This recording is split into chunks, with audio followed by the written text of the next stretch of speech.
Sir कभी ऐसा हुआ कि आपने किसी खूबसूरत लड़की से कहा हो कि काश तुम एक बार मेरा हाथ पकड़कर मुझसे कहो कि तुम्हें क्या चाहिए और मैं कहूँ सिर्फ एक बार मेरे साथ बाहर घूमने चलो। हाँ कभी ऐसा हुआ? ऐसे नहीं बोला मैंने। हैं? मेरा दोस्त मुझसे कह रहा है उस्मी भाई रात को मैंने ख्वाब में देखा मैं नूडल्स खा रहा हूँ। हाँ सुबह उठ के देखा तो मेरी हैंड फ्री गायब थी। मैंने कहा बेटा शुक्र कर तू रात में ख्वाब में केला नहीं खा रहा था। हाँ।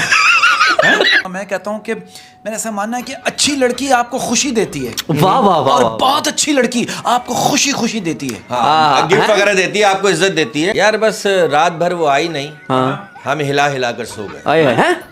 रात भर वो आई नहीं, हम हिला हिला कर सो गए। जो हिलाते रहे वो पंखा था, जो आई नहीं वो बिजली थी। आप क्या समझते हैं? एक शौहर का कहना है कि शादी के बाद हमें एक चीज का एहसास हो जाता है कि दुनिया में कोई हमारा हो या ना हो लेकिन गलती हमारी ही होती है। सर एक बात बताइए, कभी ऐसा हुआ कि आपने अपना पुराना फेसबुक का पासवर्ड रोड पर जाते हुए देखा हो और वो भी 2 बच्चों के साथ? नहीं मैंने ऐसा नहीं देखा। अच्छा ये बात सही है कि गरीब की छत और अमीर की वीडियो हमेशा लीक होती है। वाह वाह।